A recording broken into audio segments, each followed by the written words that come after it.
Mas eu tenho que projetar para frente. Não adianta eu achar que eu vou dizer, ah não, 24% é muito alto, essa empresa deve depreciar talvez uns 5% ao trimestre.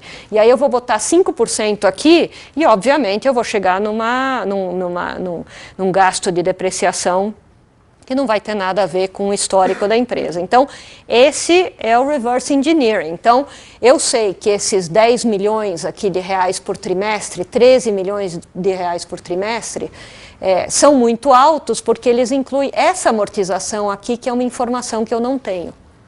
Inclusive, ela é muito variável, você vê. Para quem já olhou mais balanço, sabe que a depreciação trimestral de uma empresa é muito constante, né? Não pode ser 3 milhões de reais mais alta num trimestre do que foi em outro, porque afinal o imobilizado não muda tão rapidamente e a taxa de amortização não muda tão rapidamente, mas a taxa de depreciação. Mas a amortização é uma coisa que a empresa tem mais flexibilidade.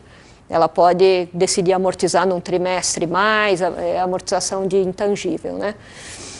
Então, aqui é um exemplo da projeção do imobilizado da empresa, e aqui embaixo um exemplo, pelo menos como eu faço, do working capital da empresa, que aí passa pelo que vocês já sabem, de pegar o número de dias e não sei o quê, e ficar projetando o número de dias para frente, né? Quer dizer, você pega o passado, aqui também tem sazonalidade. Aqui também é importante ter o histórico, porque também tem sazonalidade. E aqui, enfim, você faz da maneira que você tem alguns feitos por dias, alguns feitos other assets, simplesmente crescimento sobre o trimestre anterior, porque não seguem nada da receita, não seguem nada do custo, quer dizer, não faz nenhum sentido projetar em relação à receita ou ao custo. Aqui você tem os fornecedores e outros, para vocês darem uma olhada no exemplo, né? E aqui o fluxo de caixa, é um fluxo de caixa muito simplificado, é um fluxo de caixa que é o suficiente para o que eu preciso. Então você vê que para o fluxo de caixa operacional eu tenho 4 linhas: lucro líquido, somo a depreciação, somo outros itens não caixa, que pode ser aí eu ponho a despesa financeira que não é caixa, quer dizer que, por exemplo, uma despesa financeira de depreciação da moeda, ela tem um impacto financeiro, mas não tem um impacto caixa, então tem que aparecer aí. E a mudança do capital de giro, que era o que estava antes. Isso eu chego no meu operacional, fluxo de caixa operacional, CAPEX, que vem também daquela projeção do ativo fixo. Aqui a parte de dívida e tudo isso nós vamos ver um pouco mais para frente, que é exatamente o que fecha o balanço, é toda a parte financeira, tá? Então, aqui você já começa a chegar na parte do free cash flow. Você precisa chegar perto do free cash flow para poder entrar na parte financeira da empresa, que é mais ou menos o que vai fechar. Quer dizer, você precisa ter uma ideia. Hoje, por exemplo, eu estava com uma empresa e os analistas estavam perguntando do operating cash flow depois do CAPEX. Quer dizer, eles queriam que a empresa falasse da linha depois do CAPEX. Exatamente porque eles queriam saber o que fica depois. Fica a parte financeira, a empresa vai se endividar mais para financiar isso? A empresa vai fazer uma chamada de capital para financiar isso? Quer dizer, aí você tem que começar a pensar na parte final, que é a parte financeira do balanço, tá? Então, estou na página 16 agora.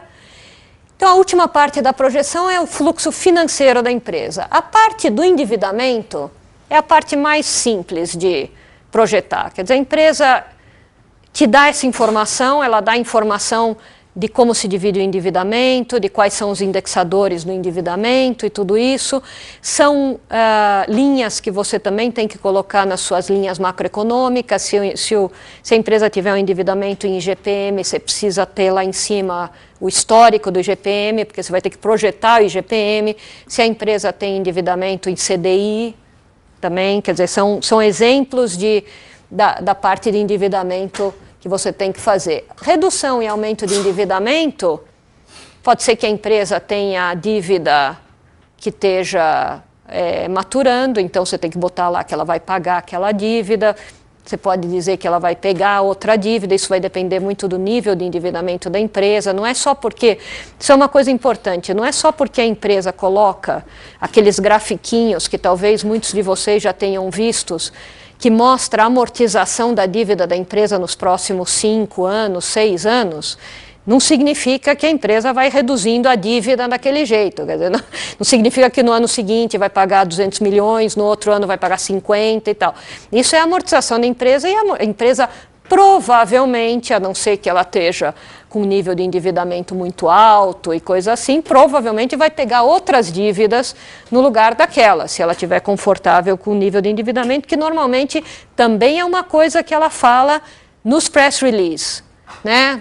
Não, nós estamos confortáveis com o nível de endividamento, a gente acha que pode se endividar mais ou não, ou tudo isso. Então, você pode pegar por comparação setorial também, essa empresa está muito pouco endividada, essa empresa está muito endividada em relação ao setor e tudo isso. Tá? Pagamento de dividendos, né? Que percentual, historicamente, a empresa pagou dividendos, que percentual do lucro ela pagou? Pagou 25%, que é o mínimo obrigatório, ou pagou 70%, ou pagou 90%? Isso é só o histórico que vai dar e você projeta lá para frente o que vai acontecer. Tá? Sabendo a despesa financeira, você pode voltar para o DRE, então você já sabe a depreciação, você já sabe a despesa financeira, e você chegou no lucro antes do imposto de renda, projeção de imposto de renda histórico também, é uma empresa que normalmente paga, por exemplo, essas empresas de educação, elas normalmente pagam 6% a 9% do lucro antes do imposto de renda. A maioria das empresas paga 34%. Então, isso é uma coisa que você tem que ver no histórico e talvez até fazer perguntas na apresentação da empresa. Olha, eu vi que normalmente vocês pagam 5% do lucro antes do imposto de renda em imposto. Por que é tão baixo? Vai ficar assim ou é uma coisa que é temporária e para o futuro vai mudar? Quer dizer, por isso que é importante se preparar antes da apresentação da empresa. E no caso, se tiver participação de minoritários, planos de opções, tudo isso é falado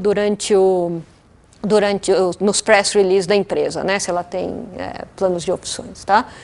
E no final do processo, o balanço patrimonial tem que fechar. Se não fechar, porque esqueceram alguma partida dobrada aí e tal, então precisa ir porque o balanço, as peças têm que ser integradas, tem que fechar e não tem jeito, quer dizer, os juízes e os graders vão estar olhando isso também. Esse é um exemplo na página 17, é um exemplo de um modelo financeiro, né? Aquela parte, a parte de resultado financeiro da empresa.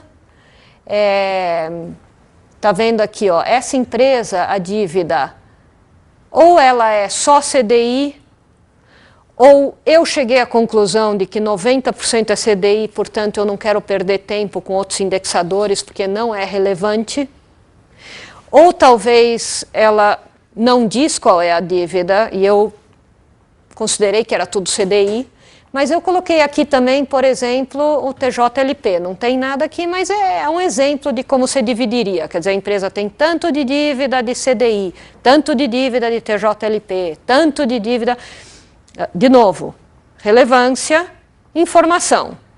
Tem empresas, por exemplo, uma empresa de concessões, como a CCR, é uma empresa onde o endividamento é muito importante. Uma empresa de concessões é uma empresa que se endivida para investir num ativo e depois, ao longo do tempo, receber o retorno via pedágio e tal desse ativo. Então, no meu modelo de CCR, eu tenho essa parte super detalhada, com cada tipo de endividamento, com cada tipo diferente, porque é um driver do resultado da CCR.